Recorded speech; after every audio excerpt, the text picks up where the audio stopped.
Aujourd'hui, nous allons lever le voile sur l'un des plus grands mystères de l'existence humaine, la différence entre le corps, l'âme et l'esprit. Certains ignorent cette réalité, beaucoup en parlent, mais peu en comprennent la profondeur. Dans cette vidéo, je t'emmène dans un voyage intérieur, où chaque partie de ton être sera explorée, comprise et révélée. Prépare-toi, car après cette vidéo, tu ne verras plus jamais ta vie intérieure de la même manière. Tu sauras exactement qui tu es, comment devenir spirituel, comment Dieu parle à ton esprit, comment dominer ton monde physique avec ton âme par ton esprit et surtout tu sauras ce qu'est un homme dans les 3 dimensions. Partie 1. Le corps, notre enveloppe terrestre. Le corps, c'est notre enveloppe physique.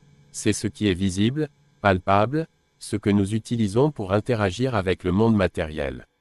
Tous les hommes admettent l'existence du corps car il est visible à l'œil nu. Le corps est doté de 5 sens, la vue, l'ouïe, le toucher, le goût et l'odorat. Ces 5 sens sont des portes par lesquelles nous recevons des informations de l'extérieur. Sans le corps, impossible de ressentir la température, impossible de voir un coucher de soleil, impossible d'entendre une voix aimée, impossible de rester légalement sur terre car Dieu a établi des lois et l'une de ces lois est que la terre appartient à l'homme et non aux esprits. Le corps est le véhicule qui nous permet de vivre sur terre.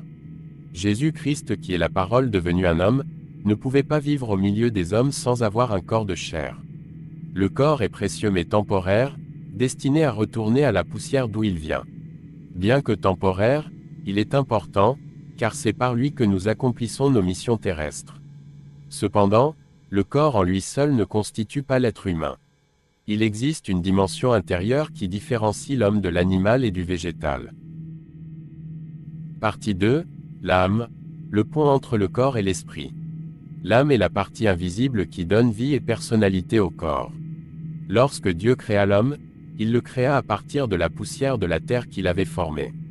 Et lorsqu'il avait fini de former l'homme, il souffla en cette forme pour lui donner vie en lui donnant un esprit.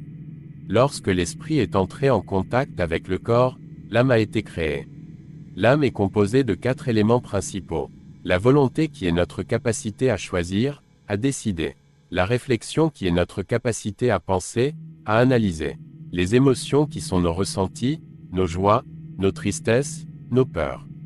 Les décisions qui sont nos actions conscientes, guidées par notre libre arbitre. L'âme est ce qui fait que nous avons une identité unique. Elle est le centre de notre personnalité. L'âme est aussi le pont, le lien, qui unit le monde visible du corps au monde invisible de l'esprit. C'est dans l'âme que se jouent les batailles intérieures, entre nos désirs, nos pensées, nos émotions et nos choix spirituels. Pour mieux comprendre cela, nous prendrons l'exemple d'une voiture. Le corps c'est la carrosserie, l'âme c'est le volant et les commandes et l'esprit c'est le conducteur assis au volant. Si la voiture est garée avec des vitres fumées ou teintées, l'on peut penser que ce véhicule est vide. Quand notre âme est blessée, cela se reflète sur notre corps, maladie psychosomatique, par exemple. Mais notre âme est aussi ce qui peut nous élever vers des sommets inexplorés si elle est en bonne santé. Si le corps est constitué des 5 sens, l'âme interprète les informations reçues par les sens et peut en fonction de ces informations, ressentir des émotions, prendre des décisions, ou même avoir des désirs, des passions, des pulsions et même des craintes. Mais il existe une dimension encore plus profonde, plus spirituelle, c'est l'esprit. Partie 3. L'esprit, le lien avec Dieu. Comme mentionné plus haut, l'esprit est la partie de l'homme qui est en relation directe avec Dieu. L'homme possède un esprit contrairement aux animaux qui n'en possèdent pas. L'esprit comme son nom l'indique est la partie de l'homme qui lui permet d'accéder au monde spirituel car c'est le monde des esprits. Il est constitué de 3 éléments majeurs.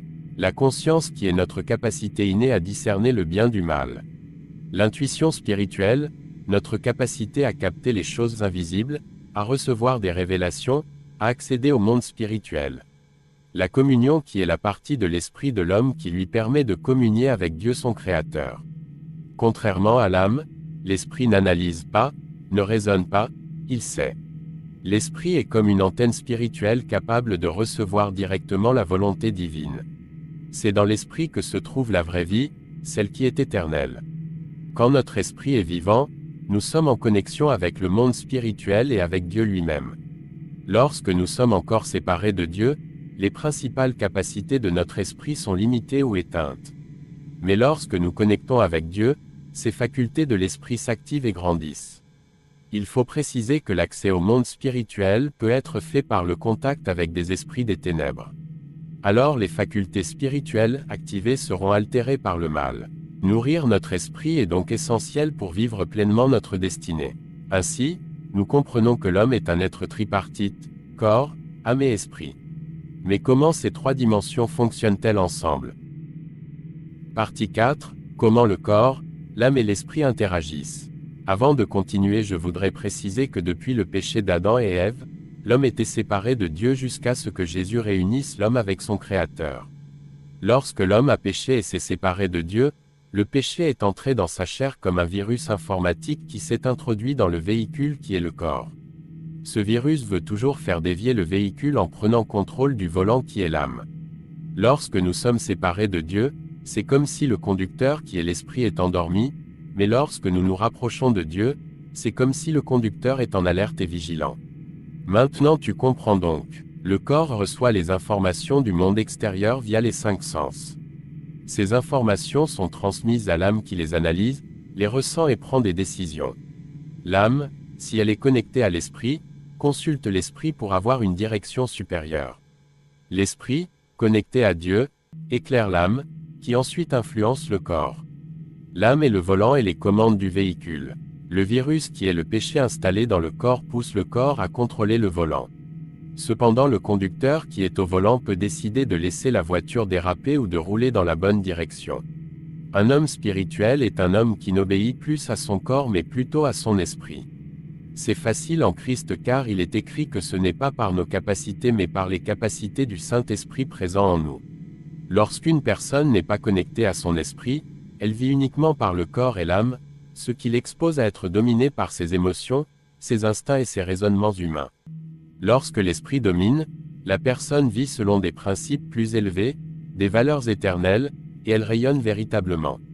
Pour résumer, tu n'es pas qu'un corps qui ressent, ni qu'une âme qui pense et qui souffre. Tu es un être spirituel, connecté à une réalité plus grande que ce monde visible. Veille sur ton corps, soigne ton âme, mais surtout, nourris ton esprit. C'est là que réside la véritable vie, la paix véritable, et la connexion avec ta destinée. Si cette vidéo t'a aidé à comprendre qui tu es vraiment, n'oublie pas de t'abonner, de liker et de partager à quelqu'un qui a besoin de réveiller son être intérieur. À très vite pour de nouvelles révélations.